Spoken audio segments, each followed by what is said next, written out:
శ్రీ శ్రవణ ఛానల్‌కి చిన్నారులందరికీ, శ్రోతలందరికీ కూడాను మరొక్కసారి స్వాగతం. ఈరోజు మనం 14 శ్లోకం చెప్పుకోబోతున్నాం. ముందుగా మనం శ్లోకాన్ని వినేద్దాం. ఆ తర్వాత దాన్ని ప్రతిపదార్థ తాత్పర్యాలు చెప్పుకొని తెలుగు పద్యాన్ని కూడా ఆస్వాదించి, ఆ తర్వాత మనం విశ్లేషణలోకి వెళ్దాం.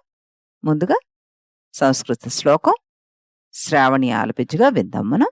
ఇది కూడా ఆరభి రాగంలోనే పాడారు.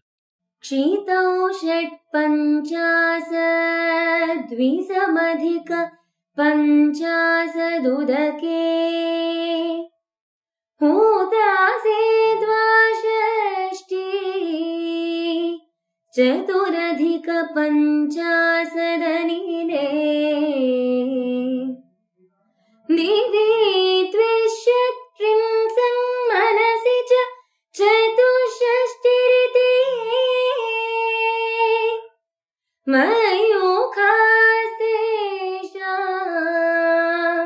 मयूखास्तेषामप्युपरि तव पादाम्बुजयुगम्.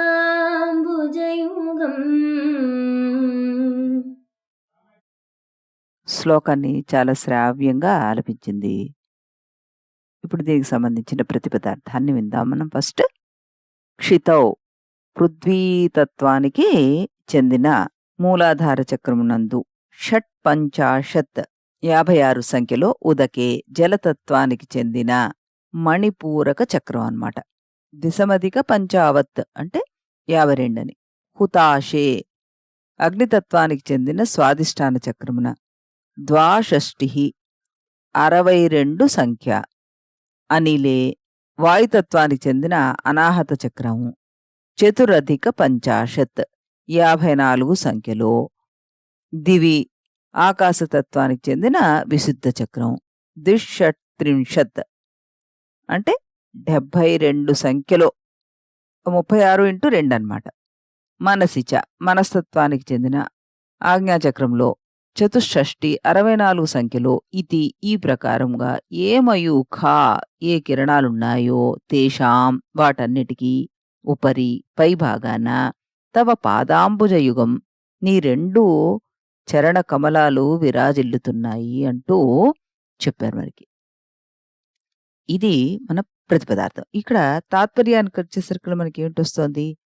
హే త్రిపుర సుందరి, భూతత్వానికి చెందిన మూలాధార చక్రంలో 56 కిరణాలు, జలతత్వానికి చెందిన మణిపూరక చక్రంలో 52 కిరణాలు, అగ్నితత్వానికి చెందిన స్వాదిష్టాన చక్రంలో 62, వాయుతత్వానికి చెందిన అనాహత చక్రంలో ఉన్న 54 కిరణాలు, ఆకాశతత్వానికి చెందిన విశుద్ధ చక్రం నందు 72, మనస్తత్వానికి చెందిన ఆజ్ఞాచక్రం నందు 64, మొత్తం అన్నీ కలిపితే 360 కిరణాలు వచ్చాయి.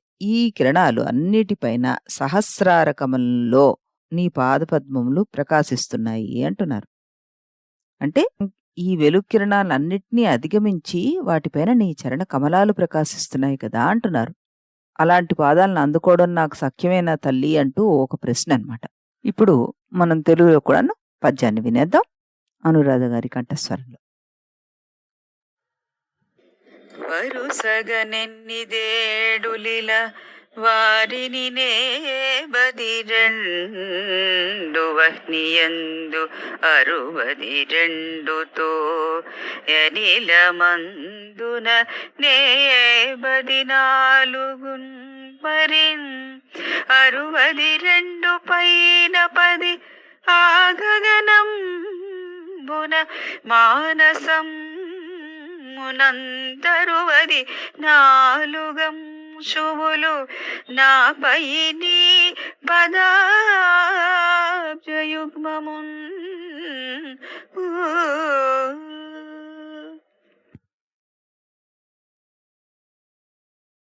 అనురాధ గారు చాలా చక్కగా మనకి ఈ శ్లోకాన్ని రాగయుక్తంగా అర్థయుక్తంగా కూడాను పాడి వినిపించారు. దీనిలోని అర్థాన్ని ఆవిడ చెప్పకనే చెప్తున్నారు. ఇక్కడ మనం లలితా సహస్రనామానికి వచ్చేసరికల్లా దేన్ని అన్వయించుకోవచ్చు మనం? షట్చక్రోపరి సంస్థిత అన్నదాన్ని మనం అన్వయించుకోవచ్చు. ఇక్కడ మనకి ఒక మధ్యమలోపి సమాసం ద్వారా దీన్ని చెప్తూ ఉంటారన్నమాట. షడవయవకాని చక్రాణీతి మధ్యమలోపి సమాసః తేన త్విగోరితి నీప్ ప్రత్యయ న భవతి.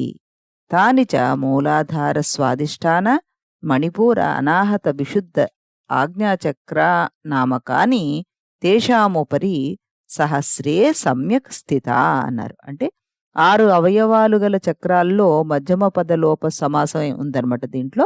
ఇక్కడ ప్రత్యయాల్లో నీపు ప్రత్యయం అన్నది రాదు. ఆ 6 చక్రాలు ఒకటి మూలాధారము, స్వాదిష్టానము, మణిపూరము, అనాహత, విశుద్ధ, ఆజ్ఞాచక్ర.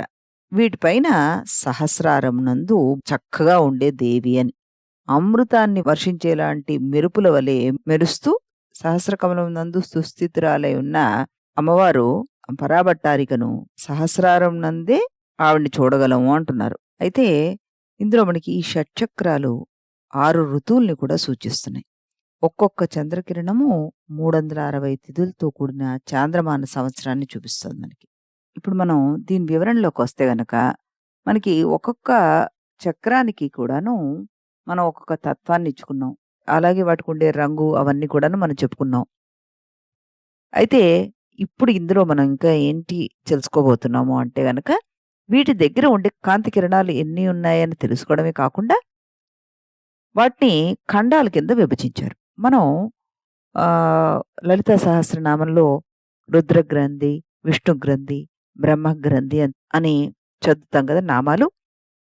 వాటిని వీటికి ఏ విధంగా జోడించారు ఈ వివరాలన్నీ కూడాను మనం తెలుసుకుందాం. ఇది ఒక రహస్యంతో కూడినటువంటిదని లక్ష్మీధర పండితుల వారు వ్యాఖ్యానంలో మనకు చెప్తుంటారు అన్నమాట. 6 చక్రాలను 2 కలిపి ఒక్కొక్క పేరుగా చెప్పారనమాట. మూలాధారము, స్వాదిష్టానము కలిపి ఒక ఖండం అన్నారు.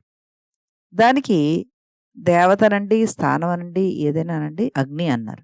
ఆ గ్రంథిని రుద్రగ్రంథితోటి సూచిస్తారు. తర్వాత మణిపూరక, అనాహత అన్నవి ఒక ఖండం కింద తీసుకుంటే దానికి సూర్యుడు అధిదేవత అనుకో. సూర్యుడు స్థానం. విష్ణుగ్రంథిని దానికి చూపిస్తారు. విశుద్ధ చక్రం, ఆజ్ఞాచక్రాలు ఒక ఖండం కింద తీసుకుంటే చంద్రుడి స్థానం కింద దాన్ని చూపిస్తారు. బ్రహ్మగ్రంథి దానికి అన్వయిస్తారనమాట. ఒక్కో ఖండానికి ఆయా దేవతలు అగ్ని, సూర్యుడు, చంద్రుడు తేజస్సునిస్తుంటారు. ఇక్కడ సౌభాగ్యవర్ధని అనే వ్యాఖ్యానంలో మూలాధారంలో 56, స్వాదిష్టానంలో 62, మణిపూరంలో 52, అనాహతంలో 54, విశుద్ధ చక్రంలో 72, ఆజ్ఞాచక్రంలో 64. ఇవన్నీ కలిపితే 360 కాంతి పుంజాలన్నమాట. కాంతి కిరణాలు మనకి. అలాగే ఆ తత్వం పేర్లు చూస్తే గనక మనకి మనం ఇదివరకు చెప్పుకున్నాం. ఒకసారి మళ్ళీ చెప్పుకుందాం. మూలాధారము అంటే భూతత్వాన్ని కలిగి ఉంటుంది. స్వాదిష్టానం అంటే అగ్నితత్వాన్ని, మణిపూరం అంటే జలతత్వాన్ని, అనాహతం అంటే వాయుతత్వాన్ని, విశుద్ధ చక్రం అంటే ఆకాశం, ఆజ్ఞాచక్రం అంటే మనస్సు. ఇంకొంచెం డీటెయిల్డ్‌గా మనం ఇందులోకి వెళ్తే పృథ్వీ స్థానంలో 56 కిరణాలని చెప్పుకున్నాం కదా! అవి పార్థివ తత్వ రూపంలో 28 రశ్ములు. వీటికి రెండిటితోటి మల్టిప్లై చేసి 56 అవుతాయన్నమాట. శివశక్తికి సంబంధం చేత ద్వివిధాలు అని అర్థం చెప్తూ ఉంటారు. ఇది కుబ్జికా తంత్ర ప్రకారంగా వస్తుంటుంది. అంటే ఈ రశ్ములు ఏమిటి మనకి అంటే పంచతన్మాత్రలు, పంచభూతాలు, పంచ జ్ఞానేంద్రియాలు, పంచ కర్మేంద్రియాలు, అంతఃకరణ చతుష్టయము, పంచ ఇచ్ఛాశక్తులు, కాలము, ప్రకృతి, పురుష మహాతత్వాలు, మనస్సు మొత్తం 28 అనమాట. ఇవి 2 మల్టిప్లై చేస్తారు. దీన్ని డబుల్ చేస్తారనమాట. అలాగే మనకి జలతత్వంలో కిరణాలు 52 ఉంటాయి. ఇవి షడ్వింశతి రశ్ములు అంటే 26 కింద లెక్కబెడతారు ఇక్కడ. ఎలాగా? పంచభూతాలు 5, పంచ జ్ఞానేంద్రియాలు 5, పంచ కర్మేంద్రియాలు 5, సార్ధములు, దశ సార్ధములు, తర్వాత మనస్సు మొత్తం కలిపి 26 కిరణాలన్నమాట ఇక్కడ. ఇవి శివశక్తి సంబంధం చేత మళ్ళీ ద్వివిధాలుగా అంటే రెండిటితో మల్టిప్లై చేస్తే మళ్ళీ అక్కడ 52 వస్తుంది మనకి. అలాగే తైజస స్థానంలో కిరణాలు మనకి 62 అన్నాం. 62 అంటే మనకి స్వాదిష్టానం దగ్గర చెప్పుకున్నాం కదా! ఇవి తేజోతత్వ రూపంలో అంటే అగ్ని అని చెప్పాం కదా దానికి. కాబట్టి ఇక్కడ తేజోతత్వ రూపంలో 31 రశ్ముల కింద క్యాలిక్యులేట్ చేస్తున్నాం. అంటే ఇందులో ఎలా వస్తున్నాయి ఇవి? పంచభూతాలు 5, పంచ తన్మాత్రలు 5, పంచ జ్ఞానేంద్రియాలు 5, పంచ కర్మేంద్రియాలు 5, సార్ధములు 10, మనస్సు 1, మొత్తం 31 ఇక్కడ. ఇవి కూడా మళ్ళా మల్టిప్లైడ్ బై 2 31 × 2 62 అనమాట. వాయుస్థానంలో కిరణాలు 54 అని చెప్పుకుంటున్నాం. అంటే అది అనాహతాబ్జం దగ్గర చెప్తున్నాం గదా! ఇక్కడ ఇవి 27 కింద లెక్కపెడుతున్నాం ఇక్కడ మనం. శివశక్తి భేదం వల్ల ఇవి కూడా ద్వివిధాలు. అందుకే ఇవి మళ్ళీ మనకి 54 అంటే 27/2. ఇక ఆకాశ స్థానంలో మనకి 72 కిరణాలుంటున్నాయి. అవెలా అంటే శివ, సదాశివ, ఈశ్వర, శుద్ధ, విద్య, శక్తి, మాయ, కాల, రాగ, కళ, విద్య, నియతి, పురుష, ప్రకృతి, బుద్ధి, అహంకార, మనః, జ్ఞానేంద్రియ, కర్మేంద్రియ, శబ్ద, స్పర్శ, రూప, రసగంధాలు, పంచభూతాలు ఇవన్నీ కలిపి 36/2 అవి 72. ఇకపోతే మనకి మానస స్థానంలో కిరణాలు 64 అన్నమాట. అంటే పర 4, 5 విధాల ఇచ్ఛాశక్తి 5, 4 విధాల జ్ఞానశక్తి 4, 7 విధాల క్రియాశక్తి 7, కుండలిని భూమికా భేదాలు 4, మాతృకా వర్గాష్టక భేదాలు 8, మొత్తం 32. అంటే మళ్ళీ మల్టిప్లైడ్ బై 2 64. ఈ రకంగా విశ్లేషిస్తూ ఉంటారు పెద్దలు. ఇక్కడ చంద్ర విద్యాపరంగా చెప్పుకుంటే మనం ఒక్కొక్క కళ చొప్పున ఒక్కొక్క మాసంలో శుక్లపక్షం నందు 15 కళలు, కృష్ణపక్షంలో 15 కళలు, మొత్తం 30 కళలుంటాయి. ఇటువంటి కళలు ఒక సంవత్సరంలో 12x30 360. ఈ 360 చంద్రకళలు ఉత్పత్తి స్థానం అమ్మవారి చరణ యుగళమే అంటున్నారు. ఈ వెలుగుకి నిధి అమ్మవారి పాదాలు అని చెప్తున్నారు శంకరుల వారు. సంవత్సరంలో చంద్రకళలు కాంతులు పెరుగుతూ ఉంటాయి, సంపూర్ణం అవుతూ ఉంటాయి, తరుగుతూ ఉంటాయి, మాయమైపోతూ ఉంటాయి. కానీ వీటికి మూలస్థానమైన అమ్మవారి చరణ యుగళం ఎప్పటికీ నాశనం కానటువంటి పెద్ద ముద్ద, వెలుగుల ముద్ద అంటున్నారు భగవత్పాదుల వారు. మన శరీరంలోని సహస్రార స్థానం శ్రీచక్ర కేంద్రం వద్ద బైంధవ స్థానం అమ్మవారి నిలయం. మన శరీరంలో మొత్తం 72,000 నాడులు ఉన్నాయని అనుకుంటున్నాం కదా! ఈ కిరణాల చేత అవన్నీ తడపబడుతున్నాయి అంటారు. ఆయా చక్రాల వద్ద గల కిరణాల సంఖ్య కూడాను మనం ఏ విధంగా ప్రత్యేకత కలిగిందో చెప్పుకున్నాం. ఇక్కడ విశుద్ధ చక్రం వద్ద 72 కిరణాల ప్రాముఖ్యం ఏంటంటే మన దేహం తల, మొండానికి మధ్యలో ఉన్నది ఈ కంఠం. ఈ రెండిటిని అది కలుపుతోంది. దేహాన్ని, తలని కూడాను. అంటే పైన దాన్ని ద్యులోకం అనుకుంటే తల కింద నుండి భౌతిక లోకం మొండాన్ని సూచిస్తోంది. ఈ రెండిటిని సంధానిస్తున్నది ఈ ఆకాశం. ఈ ఆకాశాన్నే మన కంఠం సూచిస్తోందనమాట. అందువల్లే ఈ ఆకాశతత్వానికి సంబంధించిన చక్రమైన విశుద్ధి చక్రం కంఠం వద్దే ఉంది. కంఠానికి క్రింద భాగం నుండి కంఠం ద్వారా తలలోకి మెదడును చేరే నాడుల సంఖ్య 72,000. ఈ సంఖ్యను సూచించడానికి ఆకాశతత్వానికి విశుద్ధ చక్రం దగ్గర 72 కిరణాలతోటి చెప్పారనమాట. దీన్నే శాస్త్రి గారి పుస్తకంలో మనకి రామాయణంలో ఈ నాడులు వానరుల చేత వార్తాహారులు అని సూచించారట. ఆయన రాసిన పుస్తకంలోనే మనకి దీనికి సంబంధించిన డీటెయిల్స్ కూడా దొరుకుతాయంటూ చెప్తున్నారు. ఆయన రామాయణంలో షట్ఖండాలకు కుండలిని యోగంలో చక్రాలకి మధ్య సంబంధాన్ని సుందరకాండ పుస్తకంలో ఆయన వివరించారట. ఆసక్తి ఉన్నవాళ్ళు ఆ పుస్తకాన్ని పరిశీలించుకోవచ్చు. మనకి మరొక యాంగిల్ కూడా అందులో స్పష్టంగా కనబడుతుంది. అంటే దీన్ని బట్టి మనకి ఏమిటి అర్థమవుతోందంటే మన ఇతిహాస గ్రంథాలు ఏది తీసుకున్నా కానీ ఎందులోకి వెళ్ళినా కూడాను ఆ శుద్ధతత్వాన్ని గురించే చెప్తున్నారు మనకి.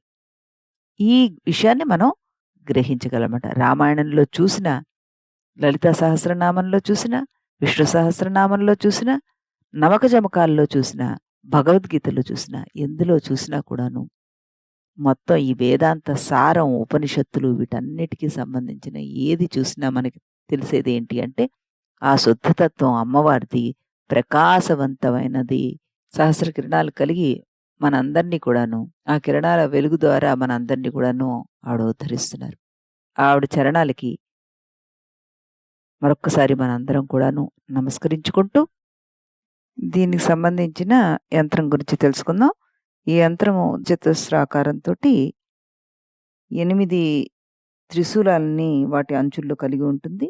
శ్రీం అన్నది దీని బీజాక్షరం 6 బీజాక్షరాలతోటి కలిసిన యంత్రం ఇది. ఇప్పుడు చెప్పుకున్నట్టుగానే ఈ యంత్రం గాని, ఈ బీజాక్షరాలను గాని మనంతట మనం ప్రాక్టీస్ చేయకూడదు. గురుముఖతః నేర్చుకోవాల్సిందే. మళ్ళీ రేపు 15వ శ్లోకంతో కలుద్దాం. అంతవరకు సెలవు.